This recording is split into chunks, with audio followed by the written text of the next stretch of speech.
اب آپ ذی وقار آپ مذاہب عالم کو دیکھیں تو ایک بڑی واضح چیز آپ کو نظر آئے گی کہ انبیاء کی جو تعلیم تھی اس کے اندر ملاوٹ بھی کی گئی،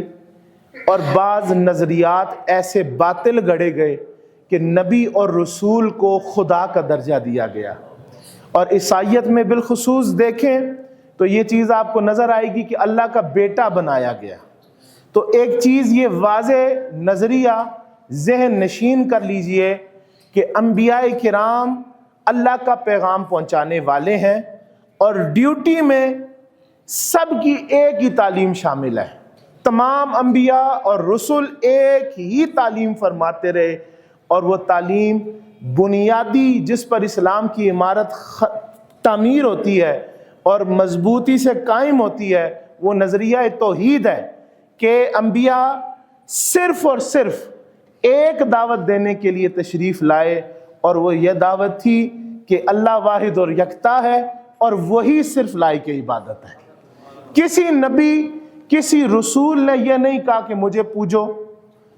کسی نے یہ نہیں کہا کہ میں لائق عبادت ہوں۔ نبی اور رسول کی ایک ہی ڈیوٹی ہے جس کے لیے وہ مبعوث کیے جاتے ہیں، وہ ڈیوٹی یہ ہے کہ اللہ واحد و یکتا ہے،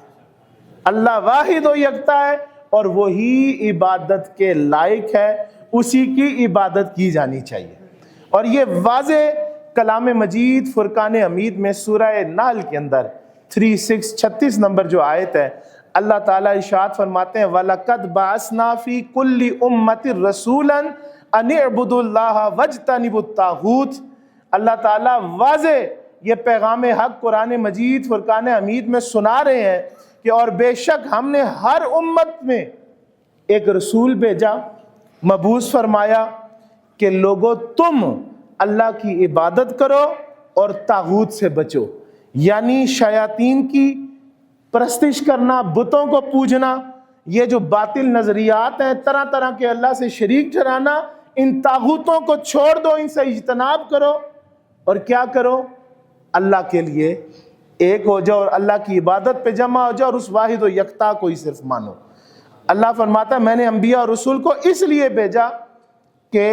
وہ تمہیں سکھا سکیں کہ صرف اللہ کی عبادت ہے۔ یہ اللہ نے واضح پیغام دیا، اور کوئی ڈیوٹی نہیں انبیاء اور رسول کی، اور اسی پر نبی پاک صلی اللہ علیہ وسلم کی تعلیم مبارک ہے، حضور کے ارشادات ہیں، اور ہم بھی اسی کو تسلیم کرتے ہیں، اور ہر اس شخص کے باطل نظریے کو ٹھکراتے ہیں جو نبی کو شریک ٹھہرائے اللہ کی ذات کا یا نبی کو لائق عبادت ہونا قرار دے۔ لیکن اس کے ساتھ یہ ضرور ذہن میں رکھیے کہ اللہ تعالیٰ نے اپنے انبیاء کو، اپنے رسول کو فضیلتیں عطا فرمائی ہیں۔ جہاں مکسنگ ہوتی ہے، پانچواں نقطہ 4 پچھلے جمعے کو تھی، پانچواں میں نے عرض کیا ڈیوٹی ایک ہی ہے کہ لائق عبادت اللہ کی ذات، اللہ واحد و یکتا، بس یہی انبیاء کا پیغام ہے۔ لیکن اس پیغام کو جب پہنچانے والے دنیا میں تشریف لائے تو ظاہری بات ہے پیغام حق جب سنانا تھا تو انسان بھی تو ویسے ہی سونا بھیجنا تھا جیسا سونا کلام لے کے آئے تھے۔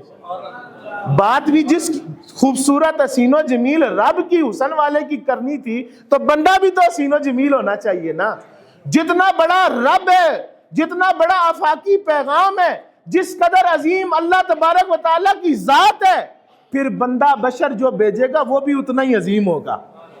تو اس میں قطعاً یہ بات نہیں کہ جب آپ کسی نبی اور رسول کی شان کی بات کریں تو آپ رب کے ساتھ شریک ٹھہراتے ہیں، نہیں۔ تمام انبیاء اور رسول 1,24,000 جتنے ہیں، جن کے پاس جو بھی مقام ہے وہ اللہ تعالیٰ کے عطائی ہیں، اللہ تعالیٰ کے عطا کردہ ہیں۔ یہ شانیں اللہ نے ان کو دی ہیں کہ جب وہ دنیا میں چلے پھریں تو لوگ دیکھیں کہ یہ رب کا پیغام سنانے والے ہیں۔ تو یہ بالکل نہ سمجھیے گا کہ شان بیان کرنا شرک ہوتا ہے۔